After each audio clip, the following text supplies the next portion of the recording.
காலு உங்கள மாதிரியே தான் டிராமா.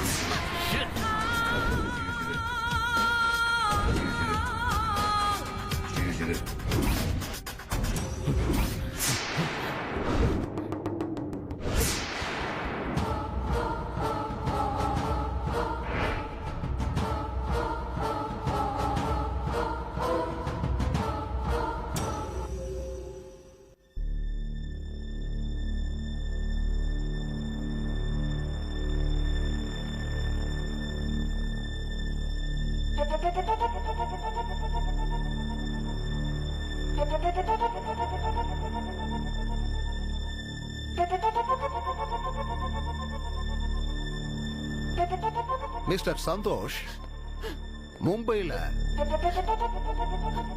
அந்த லக்ஷ்மிகாந்த சுட்டுட்டு அவன் ஃபேமிலி ஆளுங்களை எல்லாம் கொன்னுட்டு அவனை மென்டல் பேஷண்ட்னு உள்ள ஃபைல வச்சிங்க பாருங்க. அங்கங்க உங்களுக்குங்க புடிச்சதுங்க சனியனுங்க. ஏன் இத சொல்றேன்னா, அந்த லக்ஷ்மிகாந்தோட பக்கத்து வீட்டு பொண்ணுதான் என்னோட ரிலேஷனான இந்த அபிங்கிற ரேணு. எதேச்சையா ஜன்னலை திறந்திருக்கா. பார்த்தா மாஸ்க் போட்ட நீங்க போன் பேசுறத பார்த்திருக்கா.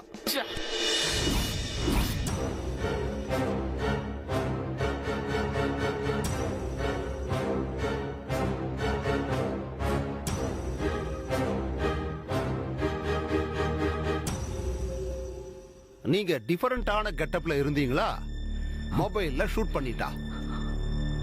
அந்த நேரம் பாருங்க, நீங்க உங்க மூஞ்சிய காட்டிட்டீங்க. அந்த வீட்ல கொலைன்னதும் என்கிட்ட அவ ஷூட் பண்ண வீடியோவை கொண்டு வந்து காட்டிட்டா. செத்து போன லட்சுமிகாந்த் இவ உயிரை காப்பாத்த ரத்த தானம் செஞ்ச நன்றி கடன் இருந்ததால ஒருவேளை அவன் சாவுக்கு நீங்க காரணமா இருக்கலாம்னு நாங்க பேசிக்கிட்டோம். அங்கிருந்து நூல் பிடிச்ச மாதிரி வந்து உன்னோட இந்த பலிகடா மகேஷ் குமார புடிச்சு உண்மையெல்லாம் சொல்லி செத்து போன மாதிரி வீட்டை வித்த மாதிரி டிராமாவை பண்ண வச்சோம். நீங்களும் நல்லா மாட்டிக்கிட்டீங்க. உங்களுக்கு மட்டும்தான் நடிக்க தெரியுமா? எங்களுக்கும் தெரியும். மிஸ்டர் சந்தோஷ், நீதான் இந்த விஷயத்தை பண்ணியா?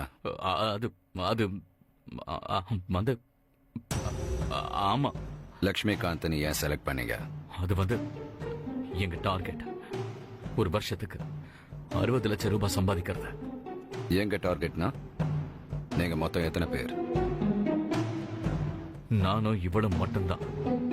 உனக்கும் இவளுக்கும் என்ன ரிலேஷன்ஷிப்?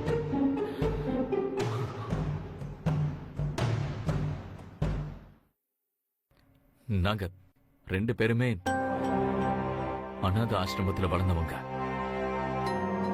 மும்பைல ஒரு ரோடு டிஃபன் கடையில 2 பேரும் வேலை பார்த்தப்ப ஒருத்தர் காதலிக்க ஆரம்பிச்சோம். கல்யாணம் பண்ணிக்கிட்டு நிறைய பணம் சம்பாதிச்சு செட்டில் ஆகணும்னு ஆசைப்பட்டோம். ஆனா முடியல.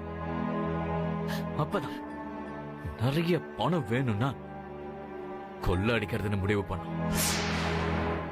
ஆனா அத புது பேட்டர்ன்ல பண்ணணும்னு பிளான் பண்ணோம்.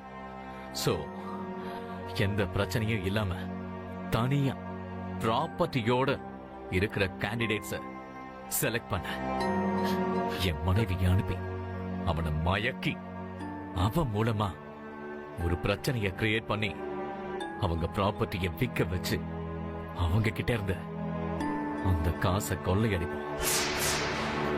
நிறைய டார்கெட்ஸ்லாம் வைக்கிறது. only up to 30 lakhs. Stop sir. அவன் சொன்னதை கேட்டீங்கல்ல?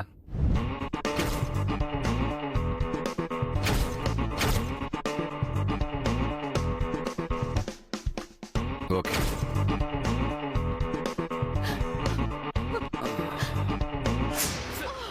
சார்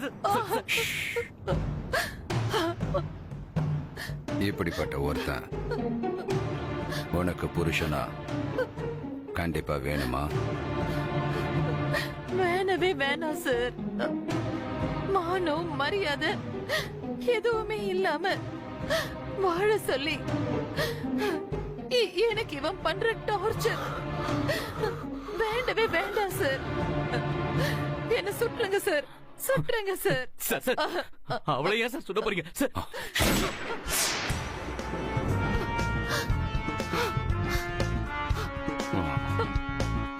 அப்புறம் சார், புரிஞ்சுது. முகமூடி கொள்ளக்காரங்க என் ஏரியால மும்பையில இவன் அவங்கள சுட்ட மாதிரியே இவனையும் சுட்டு கொன்னுட்டு 30 லட்சம் ரூபாய் பணத்தை அடிச்சிட்டு போயிட்டாங்க.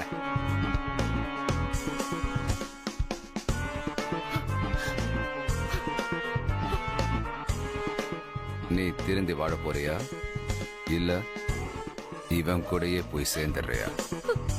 வாழறேன் சார். வேற சார், சார், இவன் மேல ஏதாவது கேஸ் வந்தாலோ இல்ல நம்ம விஷயத்தை பத்தி வேற எங்கேயாவது பேசினாலோ நீங்க என்ன பண்ணுவீங்க வேதா சார்? ரொம்ப சிம்பிள். இவனை கொன்ன அதே முகமூடி கொள்ளக்காரங்க இவளையும் கொன்னுட்டாங்க. கதை முடிஞ்சது. குட்.